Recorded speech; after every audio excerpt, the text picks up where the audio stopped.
Well, good morning, everyone. This is lecture number 8. I am Anant Agarwal with the Department of Electrical and Computer Engineering at the Ohio State University, Columbus, Ohio. Like to acknowledge the help of my colleague, Dr. Arash Salami, and also funding by Office of Naval Research. So today we are going to cover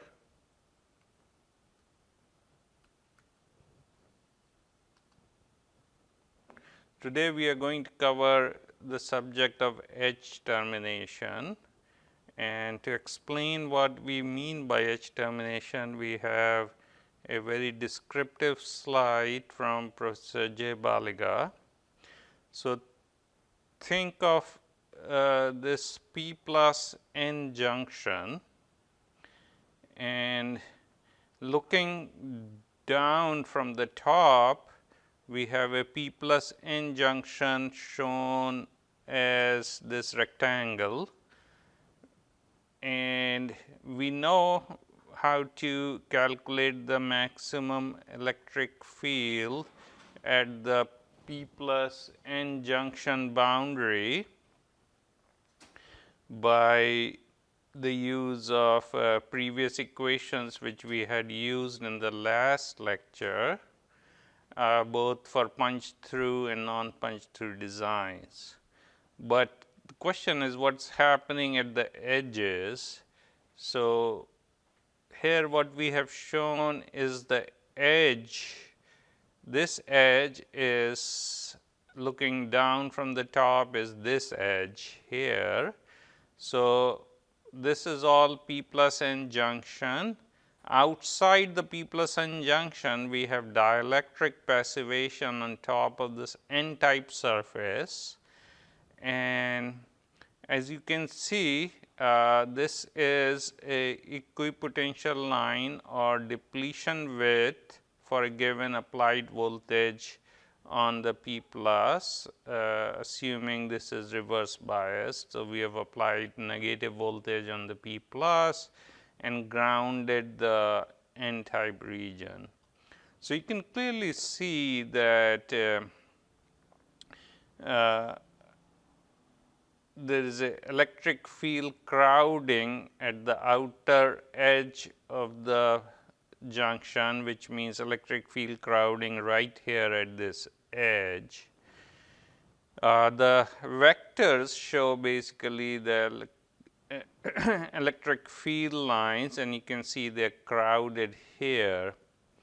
So, and the reason is that we have a positive charge all in this depleted volume and negative charge on the P plus, and all these electric lines of force will basically converge at this outer edge and create a concentration of high electric field. In order to relieve that, we could make a deeper junction, and you can intuitively see that by providing a deeper junction, the electric field crowding will reduce, but not completely go away. And then the problem is further complicated at the corners. If we have a corner like this, in addition to the field crowding shown in the figures, we will have additional field crowding because of the corners. So, you know, the vectors will come from all these sides and concentrate on this on this corner. So, in order to relieve that, the edges are gently rounded, and generally the rule of thumb is that the rounding radius should be 3 to 4 times the thickness of the N type epi layer. So, the question is what else can we do by design to relieve the field crowding at this outer edge, and that is the subject of edge termination, because otherwise semiconductor will break down at these edges. We want it to break down in the bulk. So, we have to do something outside this edge to reduce the electric field concentration at this edge. But there may be further complications as shown in this slide, again borrowed from Professor J. Baliga's book. The dielectric passivation outside the junction could have charges. If it has negative charges, then you can see that n-type semiconductor will deplete, and you can have a equipotential line or the depletion width looking like this, and that will reduce the electric field crowding in this area. This is the normal junction without the charges in the dielectric. So, basically the effect of negative charge is to expand the depletion region and therefore relieve the electric field crowding. But if we have positive charge, then the n-type semiconductor will tend to accumulate, will have negative charges at the surface, and the equipotential line will look like this, with electric field crowding getting worse at this edge here. So, charges in the passivation can also lead to enhanced electric field crowding if they are positive charges, and generally in SiO2 passivation we end up with positive charge. So, the first thing we can do is provide, if this is the main junction P plus N, we can provide a floating P plus region certain distance away from this edge, and we can see that if we now apply negative voltage on the P plus, ground the N side and look at the equipotential line, instead of converging like this, it will spread to the right and look like this. So, what is happening is at some voltage, this area or this length W of S will deplete, and at whatever voltage that happens, that voltage minus the voltage at which minus the voltage drop between the rings, that net voltage will go to this P plus. So, this the first guard ring, this is the floating field ring or floating guard ring, will acquire a voltage which is less than the applied voltage, and then if we have another floating guard ring here, then this area will deplete further, and this region will spread to the right, and essentially by putting multiple of these guard rings, we can gently slope the equipotential lines and reduce the electric field crowding here. And in order to make this floating guard ring, you can see that if the main junction is here, and we can make a guard ring as shown here with rounded corners around this main junction, and we could do an implant here and can do an implant here, make the anode contact here. So, it does not add any extra processing step. These basically come for free because we are implanting P plus all at the same time. So, the question is, how do we design these rings, spacing and ring width, that we will discuss later. So, the first question is what is the minimum width of the floating guard ring, and that is very sensitive to the charges in the dielectric passivation layer. So, here again this slide has been borrowed from Professor Baliga's book. Here again you see that if we use a wide field ring, then this equipotential line is gentle and there is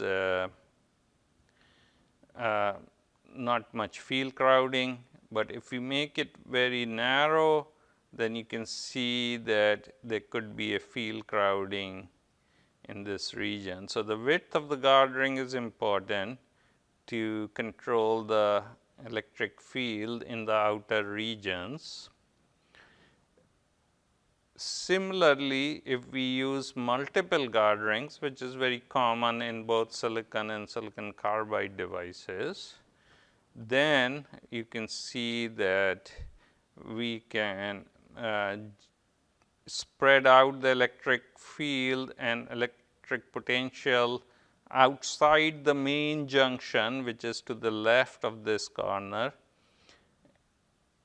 well, left as I am looking at it, and on the right you can see that we basically spread the voltage over a large distance and therefore reducing the electric field. So, how does this work? I would like to explain that a little more here on the board.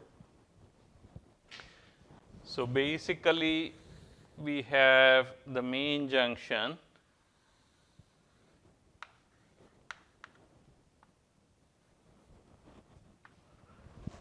and let us say we have a guard ring certain distance away from this main junction, and let us say we apply negative voltage here, backside is grounded, then at certain voltage the depletion width would look like this. Let us say this happens at V1, then at V2 as we increase the voltage further, the depletion region will expand and it will punch through here. So, V2. So, from now on this potential, this guard ring will acquire the potential V2, which is the difference, which is slightly less than the applied voltage minus V. So, let us say minus V1 and minus V2. So, this guard ring is sitting at minus V2, which in magnitude is slightly less than voltage V, and the difference between the applied voltage and V2 is dropped across this spacing. And then if we increase it to V3, this voltage further,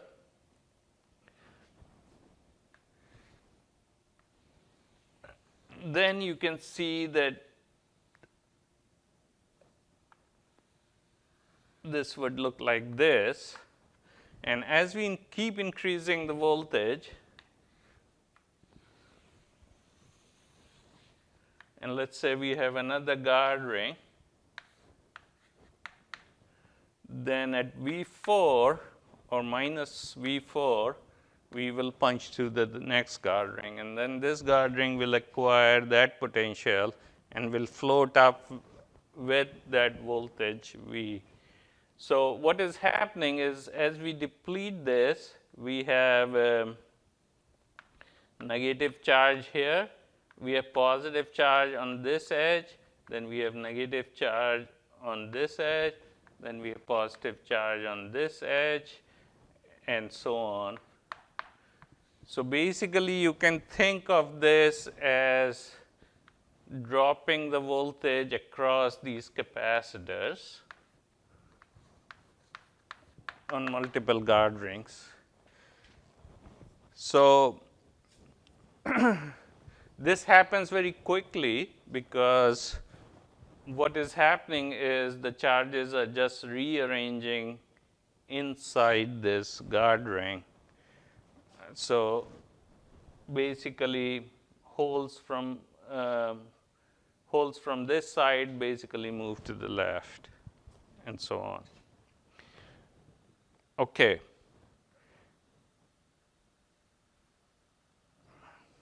Then there is a next edge termination style, and that's called field ring. So, here we put a certain thickness of oxide and we put the main electrode, which is contacting P plus, on top of this oxide, and this is called the field plate. And you can see that again that field plate has a tendency to spread the voltage to the right and reduce the electric field crowding in this region. But the problem is that there is high field at the edge of the field plate. So, it is not very effective in reducing the electric field. One could of course have multiple oxides. So, another oxide thickness here, which is higher than the previous oxide thickness, and continue the field plate and optimize that. But it gets to be very, very difficult and very sensitive to the charges in the passivation. But here is an example from the publication by Professor Baliga in 2006 for silicon carbide power devices. He has used a field plate of length L across a certain thickness of the oxide, and the simulation, the oxide thickness is varied from 0.2 microns to 1 micron, and you can see the total voltage that this structure can withstand goes up from 800 volts to a maximum of about 1800 volts, and then starts dropping as we increase the oxide thickness. So, this is extremely sensitive to what oxide thickness we can use, and definitely also very sensitive to the charges in the oxide. So, what generally silicon devices use is a combination of field plate and guard ring. So, each guard ring has a field plate on it, which tends to reduce the electric field crowding between the guard rings, and one uses multiple guard rings and multiple field plates. And you can see in this example that one is using wider guard rings towards the anode, and as we go out, one is reducing the width of the guard rings. And at the same time, you can increase the spacing of the guard rings as you go out, but this kind of optimization is very, very difficult. And again, since we do not know the passivation charges in the passivation, whatever simulation we do could be very much affected by the assumptions about the charges in the oxide. But nevertheless, one can play a lot of variables here: width of the guard ring, spacing of the guard ring, and of course, having field plates. So, there is a third type of termination which is very popular in silicon carbide, and that is called the junction termination extension. So, what happens here is that we are showing the main junction P plus and minus, and then we put a lightly doped charge outside the main junction, and we call it the junction termination extension zone 1, one could then have even a lighter doped second zone and a third zone and so on. So, the question is, how does this work? You can see that as we apply the voltage, reverse voltage across this junction, what is happening is that the outermost JTE zone gets fully depleted at some voltage in the y direction.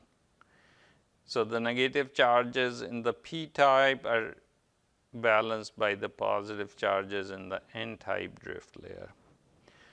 So, with that, once this is fully depleted and we keep applying the reverse bias at the main junction, the voltage, the further voltage in this JTE zone is essentially dropped across this fully depleted zone in the x direction.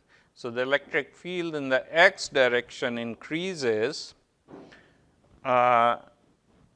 because this zone is fully depleted in the y direction.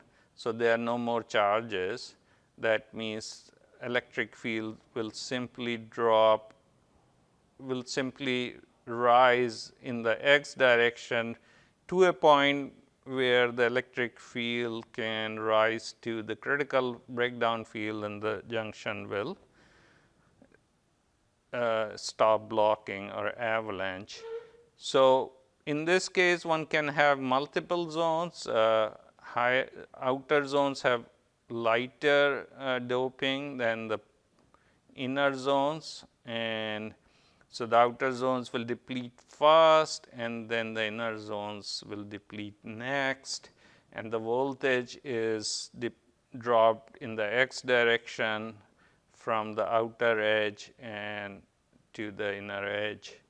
So, one can calculate what is the maximum charge we can put in the innermost zone, and for silicon carbide that would be the breakdown field times the permittivity of silicon carbide.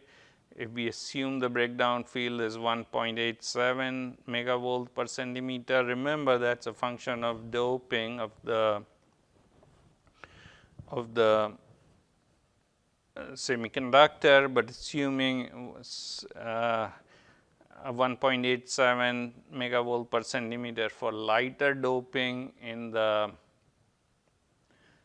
n type region, we can see that the charge would be about 1 times 10 to the 13 per centimeter square. So, if we put that dose 1 E 13 per centimeter square dose here, and then the outer zone would be less than 1 E 13, and then if there is a third zone that would be much less than 1 E 13.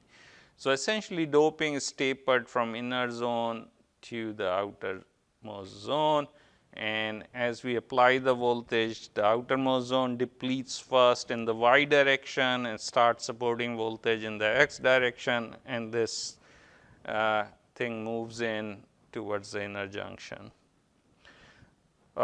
So, here is an example of simulation from Professor Balage's book.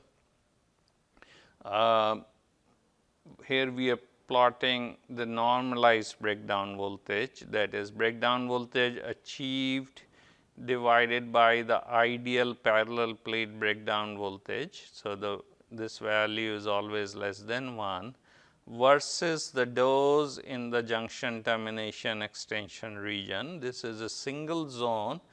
So, you can see that dose is essentially calculated by this expression, and you can see that as we increase the dose, there is a critical dose at which we achieve the maximum breakdown voltage, which is about 92% of the ideal value, and this is for a single zone of the JTE, and the length of the JTE is 40 micron. So, In practice, this is not very practical to use single zone because we do not know how much of the activation we will achieve in these semiconductors, especially silicon carbide. Not 100% of the implanted dose is activated. So, since this maximum voltage is so much dependent on having the exact dose, it becomes very difficult in silicon carbide, and one has to do lot of experiments for a given implanter, given activation anneal to at a certain temperature to see what would be the optimum dose and activation schedule. But having multiple zones, as we will see later on, will actually expand this window, which helps. Now, the other parameter here is the length of the JTE region. So, in this case, we had used a JTE region of 40 micron, and here in this simulation we have changed the JTE length from 10 micron to 60 micron, actually from 0 to 60. You can see not having any JTE, you only get about 40% of the ideal breakdown voltage. Having 20 microns of JTE, we can get about 78% of the breakdown voltage. Now, we can get to 40 and we can get to 90%. We can increase the JTE length to 60 micron and we could get about 94% of the ideal breakdown voltage. And again, we are using an optimum dose of 1.1 times 10 to the 12 per centimeter square. This is a silicon example. Silicon, the critical dose, if we multiply the critical field with the permittivity of silicon, we get roughly 1.1 E12. So, the dose is very important in both silicon and silicon carbide, and the length of the zone, JTE zone, is also very important, as well as the fact that the charges in the passivation could really affect the electrostatics, and therefore, our simulations are not only a guide, but to design experiments, but eventually we have to try different width of these JTE regions, different implant activation schedules, and different kinds of field passivations to optimize this kind of termination. In silicon carbide, one of the early papers in 2000, instead of implanting, grew the P plus region and etched the P plus regions outside the main anode in multiple steps, and therefore treated this region as a JTE zone 1, zone 2, and so on. And we can look at this paper. The total dose in the innermost zone is 5E13, slightly higher than the optimum value of about 1E13, which we had calculated per centimeter square. But then in the outer zone, it is etched and subsequently reduced. And this was a good paper in 2000, where we do not have to depend on the implantation, but we can grow this layer by epi. However, the problem is that it is very difficult to control the exact amount of doping in the epitaxial growth. So, again, this method becomes very, very sensitive to the epi reactor changes across the wafer and from wafer to wafer. So, while this works in a research lab, in a manufacturing environment, this is probably not a good implementation of multiple zone JTE termination. So, let me stop here. Next time we will consider some more innovative junction terminations, which are combinations of the JTE and floating guard rings, and we will show you some experimental results that have been achieved in silicon carbide. So, thank you very much. We will see you next time.